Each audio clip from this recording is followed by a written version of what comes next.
Good morning. Today I am going to share lot of valuable informations. For young juniors, it may help for you to understand when, under what circumstances, bail applications are being filed. For others, it may be recollection of memory. Number one, that once a person is arrested, he shall not be discharged from the charges without the permission of the order of the court. That is section 59. 59 reads as follows. No person who has been arrested by a police officer shall be discharged except on his own bond or on bail or under the special order of a magistrate. So therefore, we should keep in mind that question of discharge means even without filing final report and framing of charge. So that is the first prima facie right for bail. Then question arises 167. See, 167 was there only for the purpose of extending the remand period, because the police officer who arrests the accused have no further power to detain him for more than 24 hours. Therefore, his bounden duty is that he should produce the accused before the magistrate concerned within 24 hours. Then that magistrate have got power to remand him for first period of 15 days, only not beyond the period of 15 days.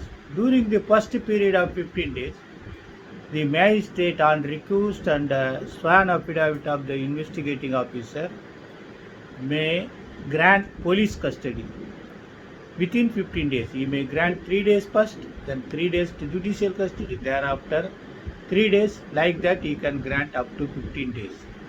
But this, even he can grant 14 days custody to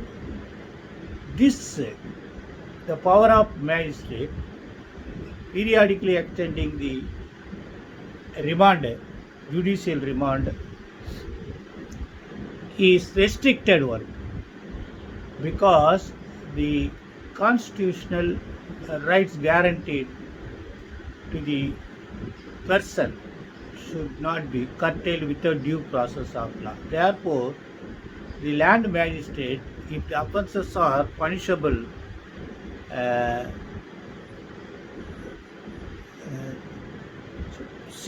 punishable with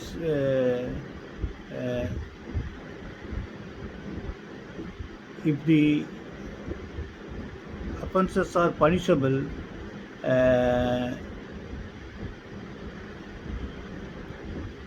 that if the offences are punishable less than 10 years and for 60 days only, and if it is more than 10 years, then 90 days. That means the magistrate have no period of remand at all on expiry of either 90 days or 60 days. Therefore, the accused is having a right of bail. Therefore, that is 167 class 2 that we used to call default bail. Bail due to default on the part of investigating officer to file final report. Suppose the police officials files a final report, but that was not taken into consideration to take cognizance, that FIR may be called skeleton FIR, skeleton final report.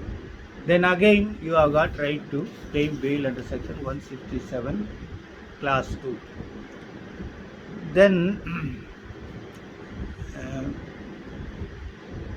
you see the another case 167 class 5, if any case triable by magistrate as summoned, the investigation is not concluded within a period of 6 months from the date of which the accused was at, the magistrate shall make an order of stopping further investigation into the offence unless the officer making investigation satisfies the magistrate that for special reason and in the interest of justice the continuation of investigation beyond the period of 6 months is necessary. That is also most important. Then question arises. It is not simply forwarding accused to the magistrate, producing him and seeking for remand. They must enclose the copy of diaries 172 CRPC. First, the diary must contain copy of FIR 161 statements, arrest card, etc. All should be submitted. And the remand order is in a judicial order. The land magistrate to apply his mind judicially to remand that. Then question arises. We will go to 436. 436 is offence for bailable offences. Bail for bailable offences. Here you see the wording. You would have seen in cinema that as soon as the accused is arrested, the advocate may enter into the police station and produce some bail order copy. Is it possible? Yes, it was possible and it is possible, but it is not being implemented in some states. They say, you see the wording of 1436. When any person other than a person accused of non-bailable offence is arrested or detained without warrant by an officer of police station or appears is brought before the court and is prepared at any time while in custody of such officer at any stage of proceeding before such court to give bail, such person shall be released on bail. Therefore, if he is arrested without warrant and is not produced, you can seek bail before the police officer, or you can file an affidavit before the concerned court stating that he was arrested and not is detained. Then the court can grant bail. That is 436. Somebody should make the land magistrate to understand the provision of 436. It is the duty of the magistrate to grant bail for bailable offences. Then the question of 436A comes into picture. This when a person has during period of investigation, inquiry or trial under this code of an offence under any law, not being an offence for which punishment of death has been specified, undergone detention for a period exceeding up to one of the maximum period of imprisonment specified for that offence under that law, he shall be released by court on his personal bond with or without sureties. That is another bit. Then question 437. 437 is pertaining to non-bailable offences. Here also same provisions are there, which 436 contains. Very same wordings were used.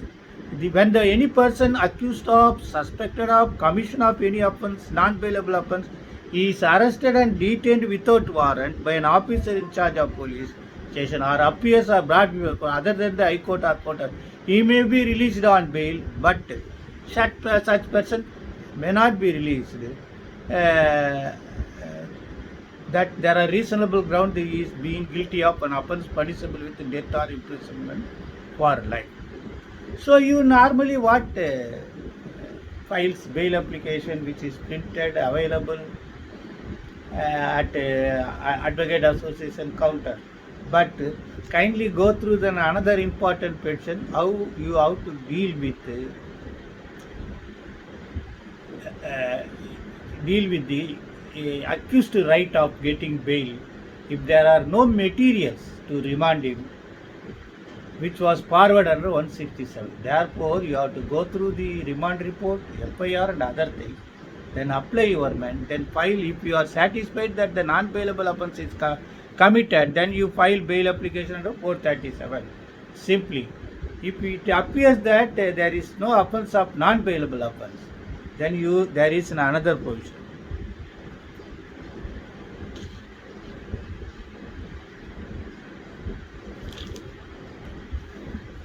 That is 437 class 2. You can file bail application under 437 class 2.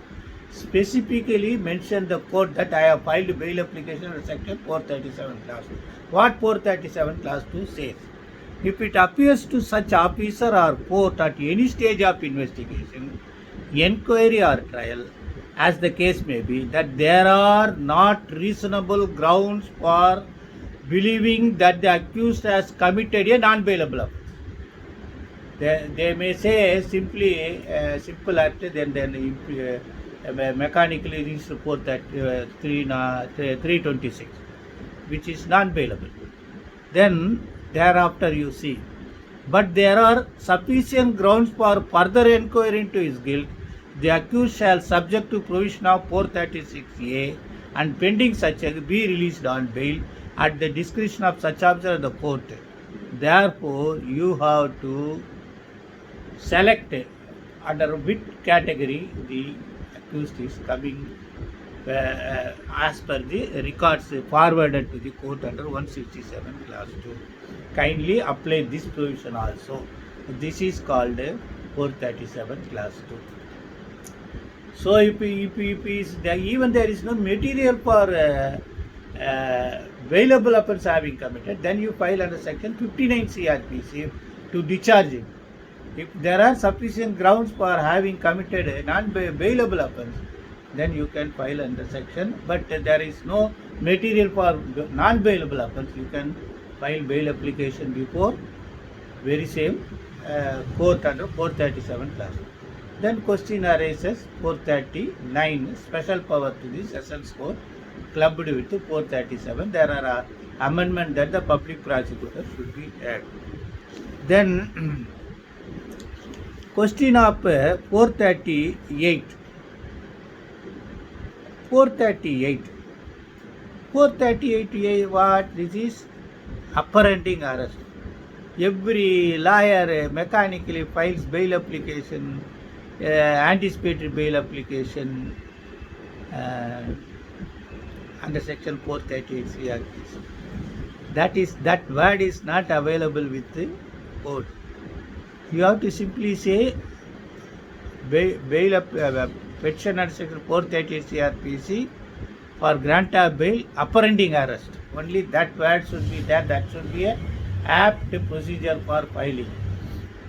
Prayer also should be that it is therefore prayed that the Honorable Court may be pleased to direct the respondent to release him on bail in the event of his arrest in respondent PS crime number so and so for alleged offences under so and so, and also be pleased to pass any other order. This would be the wordings of the 438.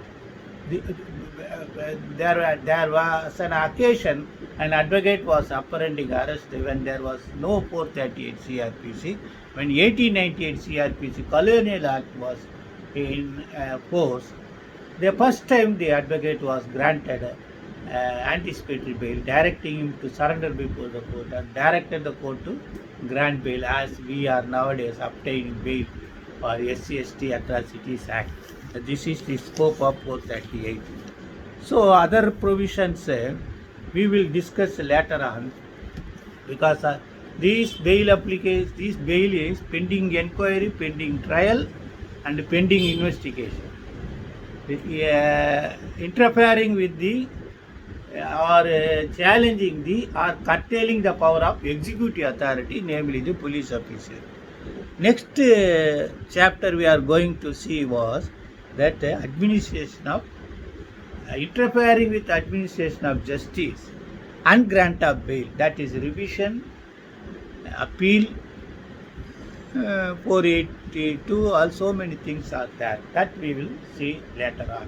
So I think you understand the provision. Kindly go to the provisions of 59 CRPC, 167 CRPC, 167 class 2 CRPC, 436 CRPC, 437 CRPC, 437 class 2 specifically CRPC, 438 CRPC, which make you to understand how you will be capable of representing your matter before the court effectively. Even you can argue in topic. Best wishes.